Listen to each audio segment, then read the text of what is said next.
దేవునికి స్తోత్రం కలుగునుగాక.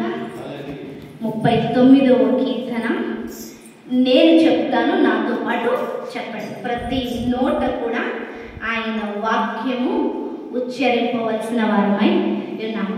నా నాలుకతో పాపము చేయకుండానట్లు నా మార్గములను జాగ్రత్తగా చూచుకొందును. భక్తిహీనులు నా ఎదుట నున్నప్పుడు నా నోటికి చిక్కము నుంచుకొందును అనుకుంటుని. నేను ఏమీ మాట్లాడక మౌనినైతిని. క్షేమమును గూర్చి అయినను పలుకక నేను మౌనముగా నుంటిని.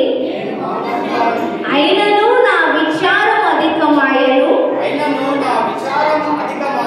నా గుండె నాలో మండుచుండెను. నేను ధ్యానించుచుండగా మంట పుట్టెను. అప్పుడు నేను ఈ మాట నోరారా పలికితిని. యెహోవా, నా అంతం ఎట్లనున్నది? నా దినముల పరిమాణము ఎంతైనది?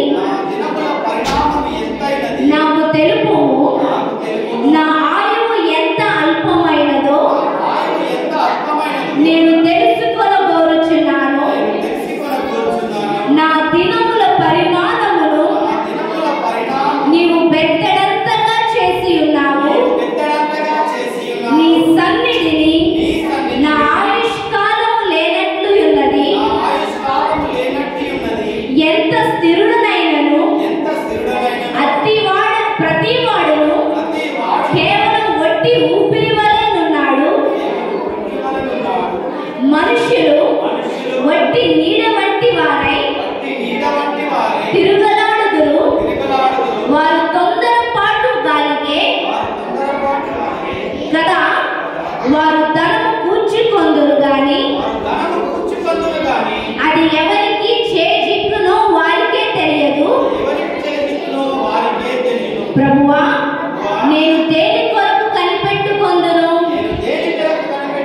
నిన్నే నేను నమ్ముకొని ఉన్నాను. నా అతిక్రమములన్నిటి నుండి నన్ను విడిపింపుము.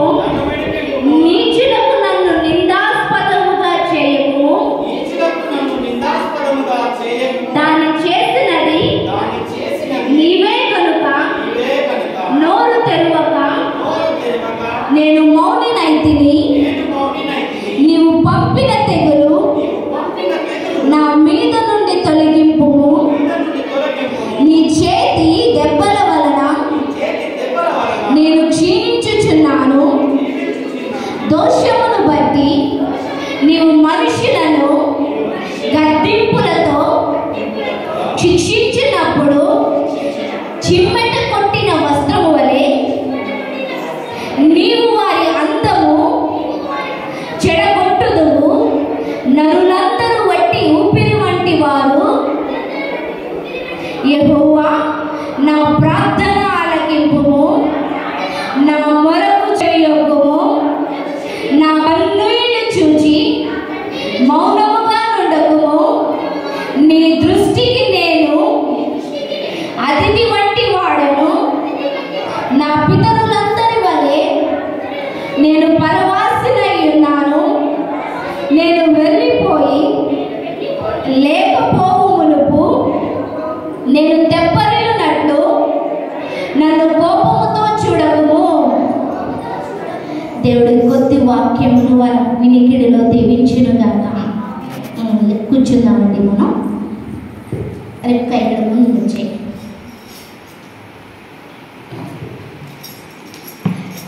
దేవుడు నామానికి మహిమ కలుగునుగాక. ఇక్కడ కీర్తనకారుడు అంటున్న మాట ఏంటంటే, నాలుకతో పాపము చేయకుండానట్లు నా మార్గమును జాగ్రత్తగా చూచుకొందును. భక్తిహీనులు నా ఎదుటనున్నప్పుడు నా నోటికి చిక్కము ఉంచుకొందును అనుకుంటుని. కీర్తనకారుడు అంటున్న మాట ఏంటంటే, నా నాలుకకు చిక్క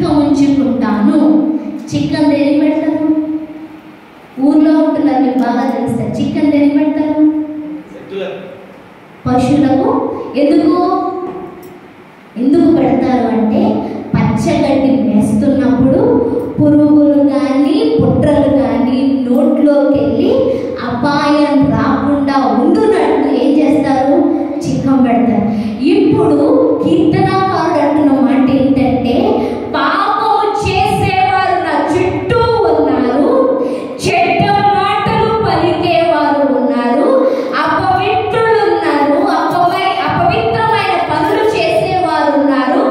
వారితో నేను కలిసిపోకుండా నీ వాక్యము చేత నేను చిక్కాన్ని పెట్టుకుంటాను, నాకు ఆ సహాయం దయచేయము అంటూ ఏం చేస్తున్నాడు? ప్రార్థన చేస్తున్నాడు. ఏ మనిషి అయితే, ఏ వ్యక్తి అయితే నోటికి చిక్కాన్ని కళ్ళాన్ని పెట్టుకుంటాడో ఆ వ్యక్తి జాగ్రత్తగా మాట్లాడతాడు. ఎందుకు అంటే నాలుకకు ఏ శక్తి ఉందంటే జీవ మరణాల శక్తి ఉంది. ఏముంది? జీవ మరణపు శక్తి ఉంది. అంటే what we pronounce it has to be declared. మనము ఏదైతే ఉచ్చరిస్తామో, మనము ఏదైతే ప్రకటిస్తామో, మనము ఏదైతే మాట్లాడతామో అది నెరవేర్పు కలిగే శక్తి దేవుడు మనకి ఇచ్చి ఉన్నాడు. What our God speaks, when we speak that it will be revealed. మన దేవుడు ఏది మాట్లాడితే ఆదిలో కలిగిందో, సృష్టి దేని ద్వారా కలిగిందండి? మాట ద్వారా కలిగింది. అంటే ఆకాశము కలుగును గాక, సూర్య చంద్ర నక్షత్రములారా కలుగును గాక అని ఆయన సృష్టిని సృష్టించినప్పుడు ఆయన మాటకున్న శక్తి సృష్టిని ఏ విధంగా ఉత్పత్తి చేసిందో, ఈరోజు క్రీస్తులో ఉన్న నువ్వు నేను, క్రీస్తు మనలో ఉన్నాడు అన్న విషయాన్ని జ్ఞాపకం చేసుకుంటూ, నా పక్కన క్రీస్తున్నాడు, నా ముందు క్రీస్తున్నాడు, నా వెనుక క్రీస్తున్నాడు, నాలో క్రీస్తు ఉన్నాడు అంటూ మనము చిక్కము పెట్టుకొని దేవుడి మాటలు మాత్రమే మాట్లాడినప్పుడు మళ్ళీ సృష్టి కార్యాలు జరుగుతాయండి.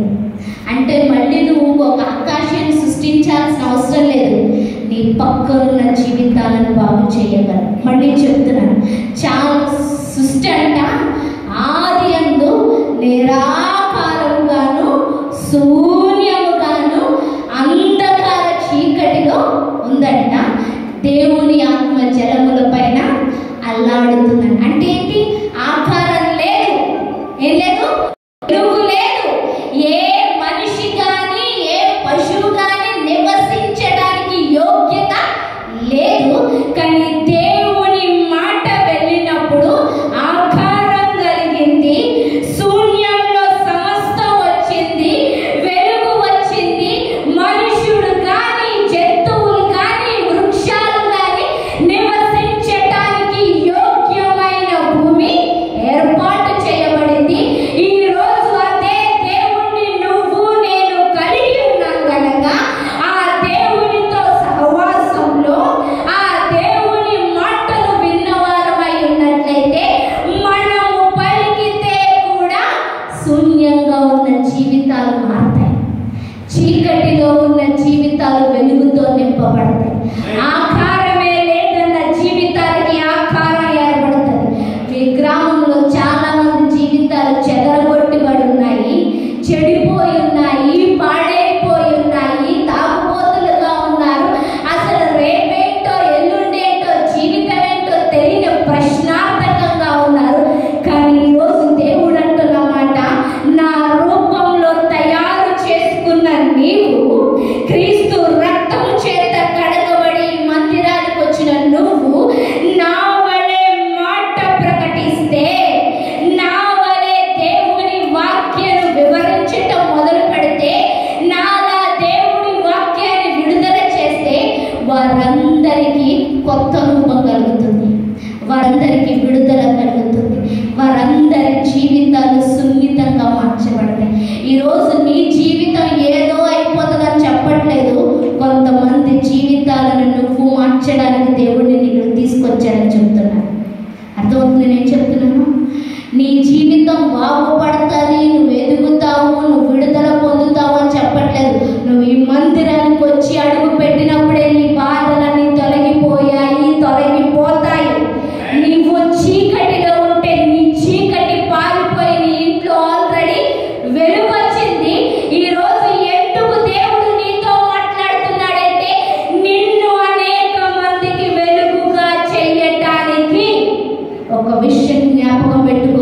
ఈ రోజు నుంచి నీ నోటి నుంచి పలికే ప్రతి మాట దేవుడు స్థిరపరచబోతున్నాడు. నువ్వు బాగుపడు అని పలికితే వారి జీవితాలు బాగుపడబోతున్నాయి. నువ్వు స్వస్థత నుండి అని పలికితే వారు స్వస్థపరచబడబోతున్నారు. నీలో ఉన్న దురాత్మ దయ్యం పోతాది అని నువ్వు పలికితే వారిలో ఉన్న ఎంత పెద్ద దురాత్మ అయినా పారిపోబోతుంది. ఎందుకంటే లోకంలో ఉన్న వారి కంటే నీలో నాలో ఉన్నవాడు శక్తివంతుడు, గొప్పవాడు, బలమైన వాడు, మరణాన్ని గెలిచిన వాడు, మరణాన్ని శాసిస్తున్నవాడు. కనుక నువ్వు బెదురుతూ భయపడాల్సిన అవసరం లేదు. ఎందుకు చిక్కం పెట్టు? చెడ్డ మాటలు మాట్లాడడానికి చిక్కం పెట్టుకోవాలి. ఎందుకు చిక్కం పెట్టుకోవాలి తెలుసా? వ్యతిరేకమైన మాటలు మాట్లాడడానికి చిక్కం పెట్టుకోవాలి. ఎందుకు చిక్కం పెట్టుకోవాలి తెలుసా? దేవుడు మీద విశ్వాసం లేనప్పుడు పలికే మాటలు ఉంటాయి కదా, జరుగుతాయేంటమ్మా, బాగుపడతానేంటమ్మా, ఈ అప్పులు తీరుతాయేంటమ్మా, మా చర్చి నిండుతాదేంటమ్మా అని వ్యతిరేకమైన మాటలు మాట్లాడతారు కదా. ఆ మాటలు మాట్లాడడానికి నువ్వు చిక్కం పెట్టుకోవాలి. కానీ దేవుని మీద విశ్వాసం కలిగి దేవుడు చేసిన కార్యాలు చేయటానికి నువ్వు చిక్కం పెట్టుకోవాల్సిన అవసరం లేదు.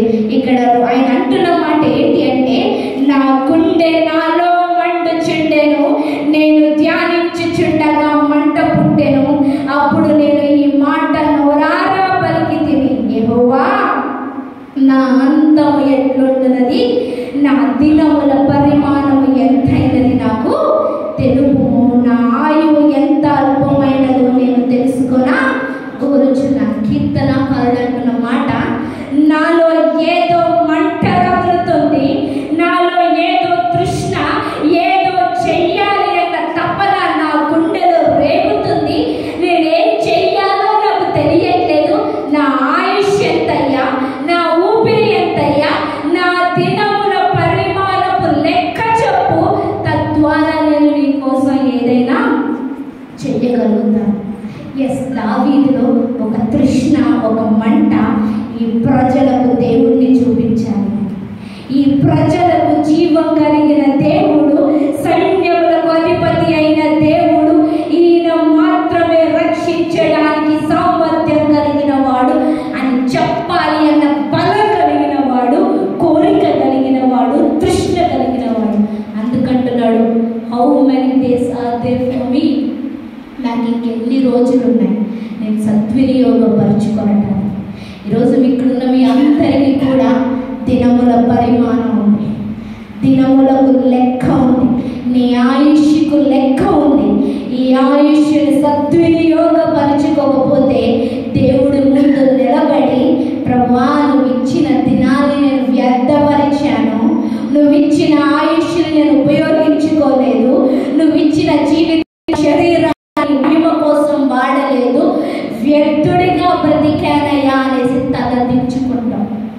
అలా కాకుండా నువ్వు ఇచ్చిన ఆయుష్ నీ కోసమే, నువ్వు ఇచ్చిన గొంతు నీ కోసమే, నువ్వు ఇచ్చిన కుటుంబం నీ కోసమే, నువ్వు ఇచ్చిన బలము నీ కోసమే, నువ్వు ఇచ్చిన అధికారం నీ కోసమే, నువ్వు ఇచ్చిన రూపాయి నీ కోసమే, నువ్వు ఇచ్చిన ఆయుష్ నీ కోసమే అనేసి దేవుని సన్నిధిలో దేవుని వాక్యం కొరకు ఆయన కోసం మనం పెట్టినట్లయితే దొడ్ల నుంచి, అంటే గొర్రెలు కాచే దొడ్ల నుంచి ఎక్కడ తీసుకెళ్ళాడు దేవుడు? సింహాసనం మీద తీసుకెళ్ళాడు. యుద్ధ నైపుణ్యం పెద్ద లేదండి. యుద్ధం చేయటం ఎందుకు? గొర్రెలు కాసుకునేవాడికి యుద్ధం ఏం తెలుస్తుంది? నథింగ్ తెలుసు. పోనీ జ్ఞానం ఉందా? జ్ఞానం మీద ఎందుకంటే చదువుకునే వాడు కాదు. ఎప్పుడు కూడా అతని జీవితం ఎక్కడుంది? అడవిలోనే ఉంది. ఏం తెలుసయ్యా నీకంటే గొర్రెల దగ్గర ఉన్న దేవుడిని స్తుతించడం తెలుసు, గొర్రెలకు మేత పెడుతున్నా దేవుడిని చూడటం తెలుసు, గొర్రెలకు నీళ్ళు అందిస్తున్నా నా దేవుడిని నేను చూస్తున్నాను, ఎక్కడున్నా నా దేవుణ్ణి మరిచిపోలేను అన్న ఆయన స్వరం, ఆయనలో ఉన్న తృష్ణ, ఆయనలో ఉన్న మంట దేవుడు చూశాడు. దేవుడు చూశాడు. ఈరోజు నువ్వు ఎవరైనా కానీ, నీ స్థితి ఏదైనా కానీ, నీ వెనక బలగం ఉన్నా లేకపోయినా, నీకు వచ్చినా రాకపోయినా, నీ దగ్గర చదువున్నా లేకపోయినా,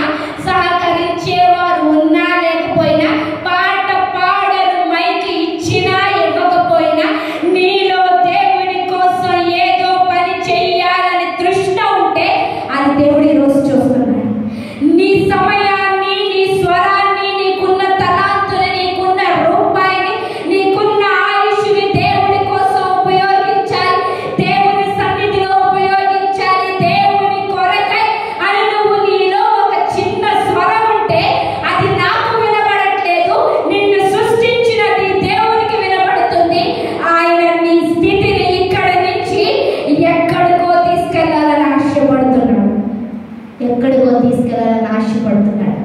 ఎస్, దేవుడు రాత్రికి రాత్రి పరిస్థితులు మార్చగలడు, సింహాసనాన్ని వెయ్యగలడు, సింహాసనం మీద ఉన్న వాళ్ళను దించగలడు. దావీదు కోసం సౌలు దేవుడు సింహాసనాన్ని దింపాడు.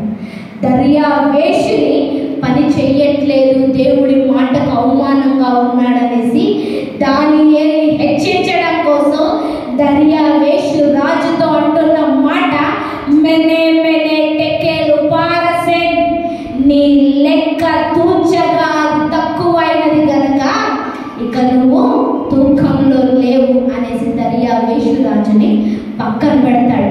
దేవుణ్ణి మహిమపరచనందుకు నెబుకద్నెజర్ లాంటి వారిని సింహాసనం మీద నుంచి తొలగించి గడ్డి తెరిపించాడు. దేవుడికి సింహాసనాన్ని మార్చడం, సింహాసనాన్ని ఎక్కించడం, సింహాసనాన్ని వెయ్యడం ఇట్స్ నాట్ అనే కష్టతరమైన పని కాదు. కానీ దేవుడి కోసం ఆశపడి ఉన్నారా అని వెతుకుతున్నాడు. దేవుడి కోసం తృష్ణపడే వాళ్ళు ఉన్నారా అని అడుగుతున్నాం. ఎందుకంటే దేవుడి కోసం తృష్ణపడాలి, ఎందుకోసం దేవుడి కోసం ఆశపడాలి? మేం చేయాల్సింది ఏముంది అంటే, నువ్వేదో రాజ్యాలు జయించాల్సిన అవసరం లేదు. ఆయన కోసం ఒక పాట పాడితే చాలు, ఆయన కోసం ఒక రాగాన్ని వర్ణించగలిగితే చాలు. దేవుడు ఉన్నాడు, నిన్ను చూస్తున్నాడు అని ఒక్క మాట నీ పక్కింటి వారితో చెప్పగలిగితే చాలు. నీ రోగాన్ని తీసివేయటానికి ఆయన శిలువ మీద మరణించాడు అన్న సత్యాన్ని ఒక్క మాటను చెప్పడానికి ఇష్టపడితే చాలు. దేవుడు ఏదైనా నీ జీవితంలో చేయడానికి ఇష్టపడుతున్నాడు. ఈరోజు మీ ముందు దావీదునే దేవుడు సాక్ష్యంగా పెట్టాడు, దావీదునే నిలబెట్టాడు. ఈరోజు నిన్ను వాడుకోవాలని ఆశపడుతున్నాడు. ఈ ఒక్క మాట చెప్పి నేను ముగిస్తాను. ఏంటి అనేసి అంటే, దేవుడు ఒక వాక్యాన్ని నాకు జ్ఞాపకం చేస్తున్నాడు. అపోస్తుల కార్యం 3వ అధ్యాయంలో చూసినట్లయితే, పేతురు అంట ప్రార్థించటానికి శృంగారం అనే దేవాలయంలోనికి వెళ్ళాడు. నా వైపు చూడండి, చెప్పాల్సిన అవసరం లేదు. పేతురు యోహాను ఆ శృంగారపు దేవాలయంలోనికి వెళ్తుంటేనంట 40 సంవత్సరాల నుంచి నడవటం చేత కాని వాడు ఆ దేవాలయపు మెట్ల యొక్క కూర్చొని అడుక్కుంటున్నాడంట. ఆ అడుక్కుంటున్న వాడు పేతురు యోహాను వస్తుంటే, వీళ్ళు ఏమైనా రూపాయి ఇస్తారు, 2 రూపాయలు ఇస్తారు, ఏదో కొంచెం చేతిలో బైబిల్ పట్టుకొని వస్తున్నారు, లేదంటే ఏదో ఏ సైట్లో తిరిగిన వాళ్ళు ఏమైనా 1 రూపాయి 2 రూపాయలు ఇస్తారనేసి ఆశతో తేరి చూస్తున్నాడంట. ఎట్లా ఆశతో తేరి చూస్తుంటేనంట పేతురు అంటున్న మాట, వెండి బంగారాలు నా దగ్గర లేవు, కానీ కలిగి ఉన్నదే నీకు ఇచ్చుచున్నాను, యేసు నామములనే అనగానే దిక్కున లెగిచి నిలచి నడువ సాగాడు. ఎవరు? 40 సంవత్సరాల నుంచి సహాయం లేనోడు, 40 సంవత్సరాల నుంచి ఆధారపడినోడు, 40 సంవత్సరాల నుంచి రే ఎందుకురా నువ్వు బ్రతుకుతున్నావు, ఎవడో తీసుకొచ్చి మెట్ల మీద పెట్టాలా, ఎవడో తీసుకొచ్చి నీకు తిండి ఇవ్వాలా, ఎవరో తీసుకొచ్చి మళ్ళీ ఇంటికాడ నిన్ను పెట్టాలా, ఎందుకురా నువ్వు బ్రతకటం, చావరా అని అనేక సార్లు వాడిని నిందించిన నిందాకుడైన వాడు, వేదన పడుతున్న వాడి జీవితం ఏం చేయబడింది? క్షణంలో మార్పు చెందింది. క్షణంలో మార్పు చెందింది. కారణం ఏంటి అనేసి అంటే, నేను కలిగి ఉన్న దాన్ని నీకు ఇచ్చుచున్నాను. వరాన్ని ఇస్తున్నానని చెప్పట్లే, యేసు క్రీస్తుని ఇస్తున్నాను. ఆయన రక్తము ద్వారా, శిలువ మరణ ద్వారా విడుదలనిస్తున్నాను అనేసి వాడు లెగిచి గంతులేసుకుంటూ ఇంటికి పోలే, మందిరంలోనికి వచ్చాడు. వాడిని చూచిన వాళ్ళు అందరూ అంటున్నాడంట, వీడు కాదు వేరుడు, వాడు కాదు అడుక్కునేవాడు, 30 సంవత్సరాల నుంచి చూస్తానని నా చిన్నప్పటి నుంచి చూస్తున్నాను. ఆయన మోసుకురావడం, మోసుకుపోవడం, అడిగి రూపాయి వేయటం, నేనే రాయిందాక రూపాయి వేసి వచ్చాను, నేనే రాయిందాక అడిగితో రొట్టు ముక్క పరేసి వచ్చాను, వాడు కాదు వేరొకడు అంటుంటే వాడు అంటున్నాడంట, నేనే ఏమంటున్నాడు, ఇందాక మెట్ల మీద అడుక్కున్నాను, నిన్న మొన్న ఏడుస్తూ బ్రతికాను, ఈ రోజు మందిరంలో దేవుణ్ణి స్తుతిస్తున్నాను.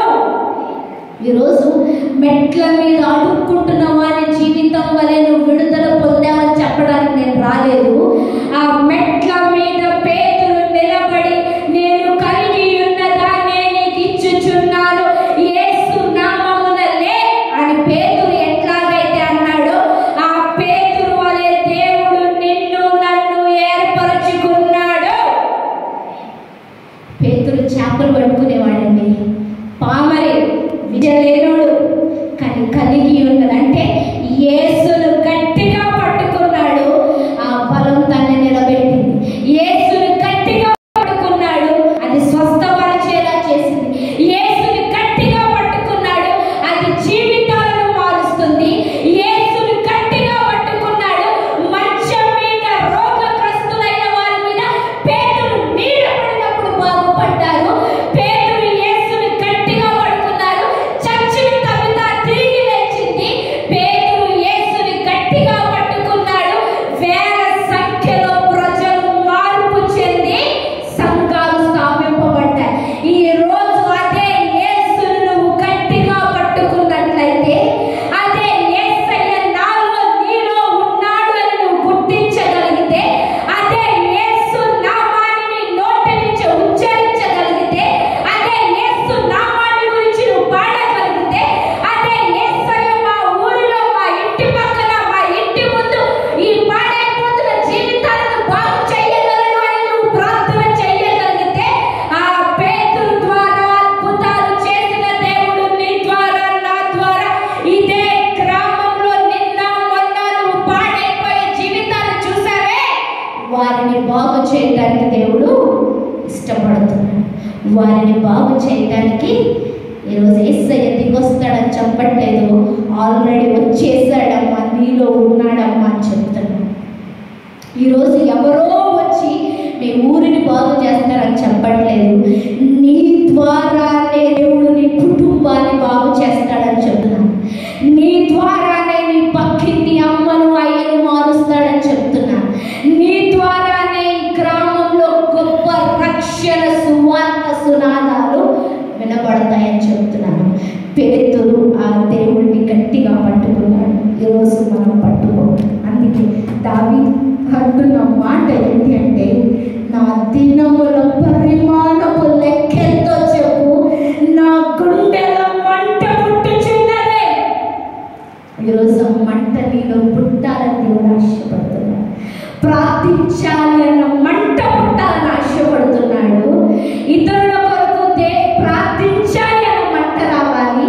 ఇతరుల గురించి దేవుడి యొద్దకు విచారణ చేయాలి అన్న మంట రావాలని ఆశపడుతున్నాడు. నీలోంచి ఒక రాగును, ఒక పాట రావాలని దేవుడు ఆశపడుతున్నాడు. ఈ మంట నీలో రగిలితే చాలు, రేపే గ్రామం మొత్తం రక్షణ పొందుతుంది. మళ్ళీ వచ్చి ఆదివారం వరకు ఇది ఖాళీ ఉండదు, బయట కూడా జనాలు కూర్చొని ఉంటారు. అది కేవలం నీ వల్ల జరుగుతుంది. అది కేవలం నీలో ఉన్న మంట వల్ల జరుగుతుంది. నువ్వు దేవుణ్ణి గట్టిగా పట్టుకోగలిగితే అనేక మందిని విడిపిస్తావు, రక్షిస్తావు. 40 సంవత్సరాల నుంచి ఏడుస్తున్న వాడిని, డిప్రెషన్లో ఉన్నవాడిని, బాధలో ఉన్నవాడిని పేతురు ఒక్క క్షణం బయటకు లాక్కొచ్చాడు. ఈరోజు నీ పక్కన, నీ ముందు, నీ కుటుంబంలోనే చాలా మంది జీవితాలు సంవత్సరాలుగా నలిగిపోతున్నాయే. నువ్వే విడిపించాలా, నువ్వే రక్షించాలా, నువ్వే ప్రార్థించాలా. అలా దేవుడు మనం నడిపించుకున్నాక ప్రార్థన చేస్తాం. మహిమగల రాజా, వందనాలు. సర్వశక్తిమంతుడానికి మా అందరికీ దినముల పరిమాణం ఉంది అంటూ చెప్పావయ్యా. మాకు లెక్క ఉంది, లెక్క అప్పజెప్పవలసిన వారము అంటూ జ్ఞాపకం చేశావయ్యా. మాలో యేసు క్రీస్తుని గురించిన మంట లేకపోతే, తృష్ణ లేకపోతే నీ ముందు వట్టివారిగా నిలబడతాం తండ్రి. అలాగున కాకుండా ఈరోజు నా పాత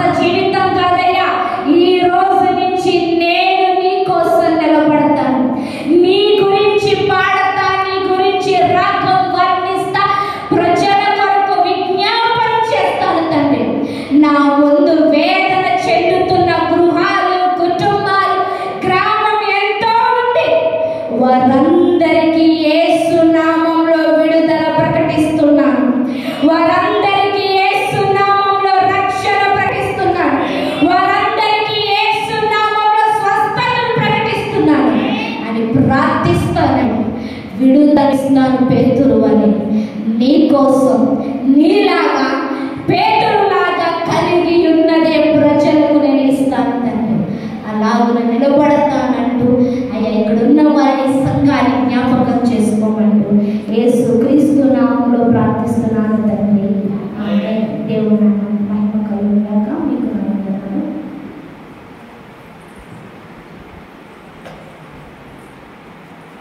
హల్లెలూయా, హల్లెలూయా. మన నాలుక